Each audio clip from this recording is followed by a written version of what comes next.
নমস্কার। এখন আপনারা দেখছেন জ্যোতির রান্নাঘর। দেখুন এখানে আমি কি সাজিয়ে নিয়েছি 2 পিস দেখুন মাছ আর 2 পিস বেগুন কেটে। খুব চটজলদি হয়ে যাবে এই মাছটা নিয়েছি, যেটা আমি এখানে আপনাদের ওখানে এটা কি নামে পরিচিত এই মাছটা বলতে ভুলবেন না। আমাদের এখানে এটা শাটিং মাছ বলা হয়ে থাকে। আমি নুন হলুদ দিয়ে ভালোভাবে বেগুন আর মাছটা মাখিয়ে নিচ্ছি।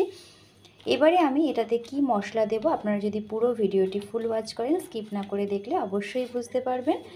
চলুন তাহলে গ্যাসের দিকে ফিরে যাওয়া যাক। মাছে নুন হলুদ মাখানো রেডি হয়ে গেছে।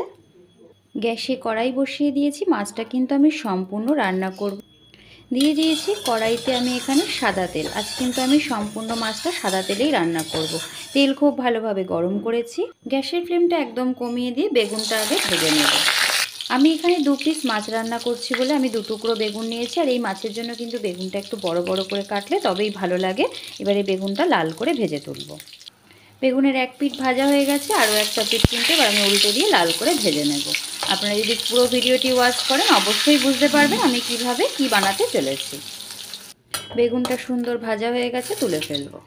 ওই একই তেলে মাছগুলো দিয়ে দেবো।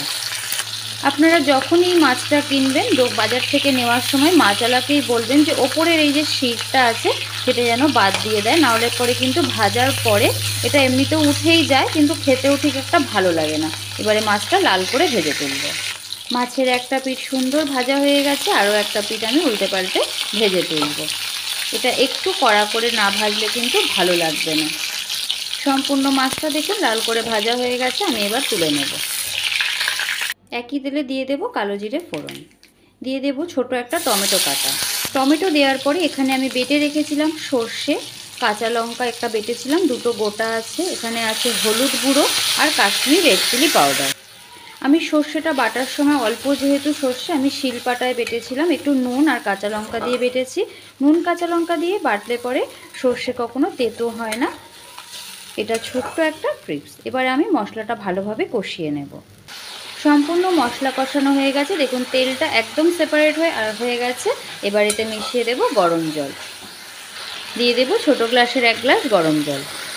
জলটা যেহেতু গরম ছিল সুন্দর ফুটে উঠেছে। দিয়ে দেবো একে একে বেগুন আর মাছগুলো দিয়ে এবার এটা আমি ঢাকা দিয়ে মোটামুটি 15 মিনিট রান্না করে নেব।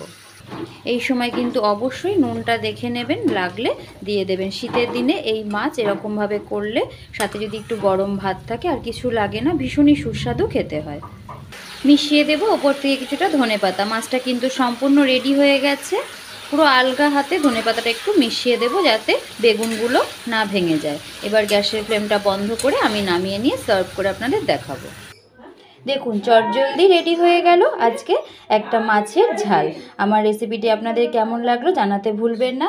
এতক্ষণ ধরে আমার রান্নাঘরের সাথে জুড়ে থাকার জন্য আপনাদের সকলকে অসংখ্য ধন্যবাদ। সকলেই ভালো থাকুন, সুস্থ থাকুন।